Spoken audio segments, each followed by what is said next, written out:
What is up, everybody? Welcome to DFS by the Numbers. These are my Draftkings MMA picks for UFC London. We have Sean Brady going against Leon Edwards. And yeah, looking forward to this card. We got an early start time, which I'm always a pretty big fan of.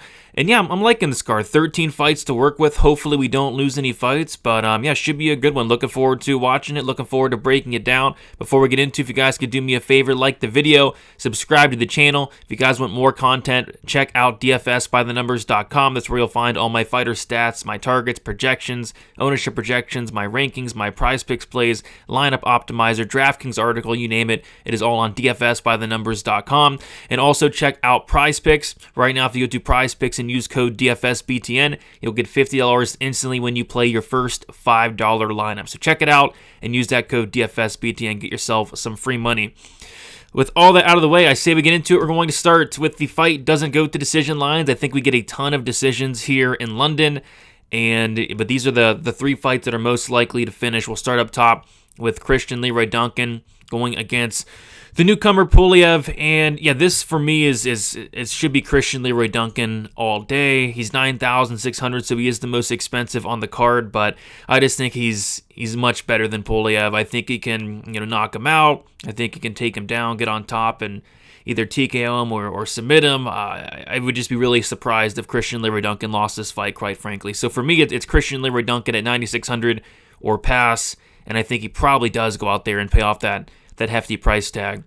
Next, we got Kevin Holland going against Gunnar Nelson, minus 190 for the fight. Doesn't go to decision. And yeah, it's a striker versus grappler matchup where I typically do like targeting these fights and targeting them very heavily. You can make a very strong case for both guys. Like with Gunnar Nelson, he's 8,500. If he's winning this fight, it means that he was able to get Kevin Holland down to the ground, and he was potentially able to submit Kevin Holland. And at 8,500, I think he scores very well in a win. On the flip side, Kevin Holland as an underdog here, which I think is very interesting. If he's winning this fight, it means he was able to keep the fight on the feet and potentially get a knockout. So I just feel like whoever wins this fight is going to score very well, whether it's a Gunnar Nelson submission or whether it's a Kevin Holland knockout. I'm personally more so on the Kevin Holland side. I think this is a matchup that he should go out there and win, but Kevin Holland, it's hard to trust him, but you're getting an $800 savings off of Gunnar Nelson, and I think this is a spot where he can hopefully bounce back. I mean, the dude's 1-4 in his last 5 fights, so we'll see. Next, we got Jordan Vucenic going against Chris Duncan.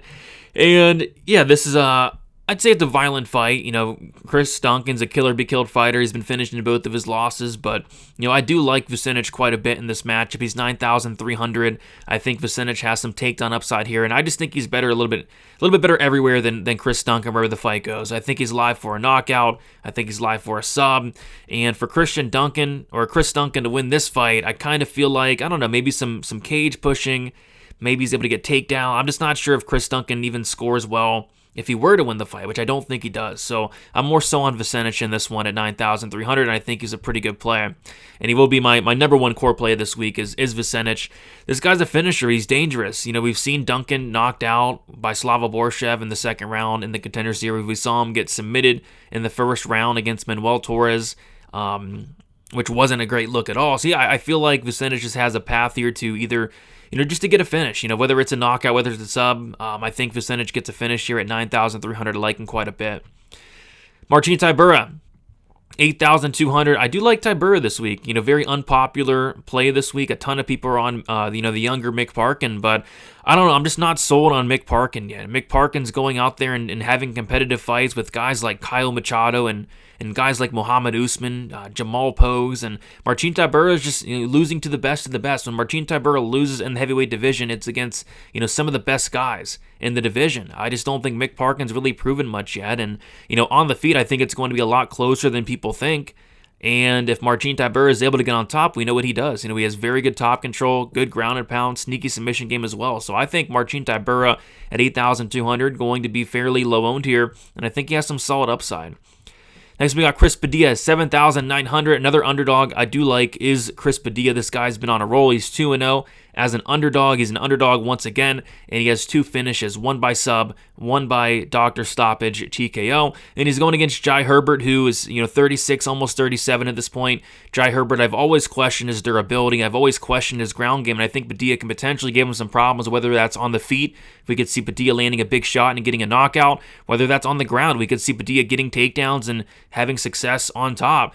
And I wouldn't be shocked if Padilla was able to win a decision, just having the bigger moments and mixing in that wrestling. So I think Padilla has a lot of paths here. He is the underdog, and at 7,900, I like him quite a bit. And I think he's live to finish as well. And then we got Sean Brady, 8,600. So from a prediction standpoint, I actually think Leon Edwards is very, very live to win this fight. But from a DraftKings standpoint, I mean, you got to go with Sean Brady here on DraftKings, because Leon Edwards in a win, it's going to just not score well. I know he has even 25 minutes to work with, but Leon Edwards is very low volume. He also limits his opponent's volume, and I could see Leon Edwards winning this fight and scoring like 70 to 80 points, which that's just not going to be enough. But with Brady, if Brady's able to win this fight, it means he was able to get takedowns. He was able to, out-volume Edwards. He was able to, control Edwards, and all that's just going to add up across 25 minutes. So I think, this line is kind of crazy. I think this should be closer to a pick'em, if not even Edwards the favorite. I mean, Edwards was on a 13-14 fight win streak prior to his loss against Bilal Muhammad, but yeah, from a DraftKings standpoint, all the upsides on the Brady side, and he is going to be very popular, if not the most popular play on the slate, because he has that upside. Moving on to the GPP plays here, we got Christian Leroy Duncan, 9,600, who we talked about a little bit. Just a fight he wins. It's a fight he wins. He should win. It's a fight that he should go out there and finish as well. I just don't think Andre Poliev is anywhere near the level of Christian Leroy Duncan, really wherever the fight goes. So I think Duncan wins this fight. I think he wins it inside the distance, and I think he pays off that $9,600 price tag. Alexia Thayanara, 8,900, newcomer, Contender Series fighter, making her debut on short notice, took the fight about a week ago. I was actually really impressed with what I saw with Thayanara on the Contender Series. I think her striking's completely leveled up, but it's her grappling that I think can give Molly McCann a lot of problems here. McCann doesn't have great takedown defense. She doesn't have great submission defense, and Thayanara has a ton of subs on her record. So I think Thayanara by submission's very live, and at 8,900, I don't mind her this week on DraftKings. Gunnar Nelson, 8,500. We talked about this fight. I think it's one of the most important fights on the card, striker versus grappler matchup. If Gunnar Nelson wins this fight, it's probably by sub, and he probably scores very well. So, yeah, Gunnar Nelson certainly in play this week. Carlos Ulberg, another guy that I don't mind, 9,000. Not in love with it this week, but, I mean, he's taken on Jan Blachowicz, who's 42, almost 43. He's taken a massive layoff. He's had multiple injuries, multiple surgeries in the latter half of his career. We could see Jan Blachowicz show up and just look awful, and maybe Ulberg does knock out, Jan Blachowicz at this stage of Blachowicz's career. Blachowicz typically durable, but, what's he going to look like at this stage coming in here?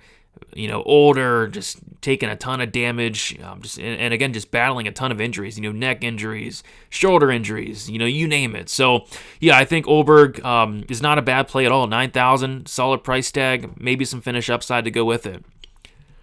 Moving on to the live dogs, I think there's a lot of live dogs this week. We even talked about, we talked about Padilla. We talked about some of these other fighters here. Tybura is a dog, I think, on the money line, but not on DraftKings. But yeah, I think there's a lot of live dogs. Colin Loughran, live dog, 7,800. Yeah, I think people are really low on Loughran after his performance against Jake Hadley, but luckily he's not fighting Jake Hadley here. He's fighting Nathan Fletcher, which is just a different stylistic matchup. Jake Hadley has some solid striking, solid volume, good jab, and he used that jab to beat Colin Loughran. But I just think on the feet, Fletcher just doesn't have that striking that Jake Hadley had. So on the feet, although Loughran's a walking punching bag, I just don't see Fletcher having a ton of success there. And then in terms of the grappling, yes, Fletcher's a good grappler, but is he going to be able to take down and hold down Colin Loughran? I'm not so sure. I think if anything, Loughran could potentially get takedowns, get on top, and get into some dominant positions. So yeah, at 7,800, I kind of think these salaries should be flipped. I think, again, people are very low on Loughran after he screwed over a lot of people, including me, but no, I think stylistically this is a very winnable matchup for one Colin Loughran. Kevin Holland, 7,700. Speaking of screwing people, Kevin Holland's known for screwing people time after time, but this is a matchup where I feel like he should go out there and win. He's fighting down at welterweight, which is his weight class, and you see at welterweight, He's losing to strikers and strikers only. Stephen Thompson, MVP, even Jack Della Maddalena. He's losing to grapplers at middleweight. The big, Roman Dolidze, Derek Brunson, Marvin Vettori, guys like that, right? So, yeah, Gunnar Nelson has fought twice in the last 5 years, including against Takashi Sato and Brian Barberena. I mean, this is Gunnar Nelson's toughest fight in a very, very, very, very long time. So, yeah, we'll see if Kevin Holland screws around and messes this one up, but I feel like this is a very, very, very winnable fight for Kevin Holland. I like the price tag, and I think he wins by knockout. Nathaniel Wood, 7,500. Yeah, this salary kind of confuses me. I see this fight more so being 50-50. I think it's going to be between the moment winning, the bigger shots of Charrier, versus the more volume of Nathaniel Wood. We're also in Wood's hometown as well, which I like. So if it is a close fight, which I expect it to be a close fight, I think the decision could potentially go his way. Maybe get some home cooking there. But yeah, again, a very, very close fight. The salaries don't make sense. I think Wood's very live at 7,500, and he also brings some upside with the amount of volume he lands. I mean, this guy's landing almost 6 strikes per minute. So yeah, I don't mind some Nathaniel Wood this week. And then Puja Tamar, 7,400, kind of the same thing as the Wood fight. Like, I feel like this fight's, flip a coin. I don't think Puja's that great, but I don't think Bannon is that great either. I think this fight has split decision written all over it. What I'll say about Puja is she does throw some solid volume. In her debut, she landed over 6 strikes per minute. I think she put up almost 100 significant strikes. So, yeah, I don't mind some Tamar. I think at the very least it's a close fight. I don't mind her in cash games as well. But, yeah, I could definitely see Tamar winning this fight, even though it's a gross fight. Pump plays, honestly, nothing sticking out this week for a pump play. I like a lot of dogs, but I don't like a lot of these cheaper dogs down low. If I had to pick one, though, it would be Jan Blachowicz at 7,200. If this was the Jan Blachowicz of, a couple years ago, I would be all over him here. The problem is I'm just not sure that Jan Blachowicz does exist. But, yeah, we'll see. I mean, he has some paths. Maybe he can grapple here. Of course, he has that Polish power. Olberg, we've seen him knocked out before. We haven't really seen his ground game tested. So, yeah, there are some reasons to like Blachowicz down at this price tag, but I'm just really worried about the age and the durability and all the injuries he's suffered the last couple years. But, yeah, I think Blachowicz, if I had to pick one pump play, he'd be my guy.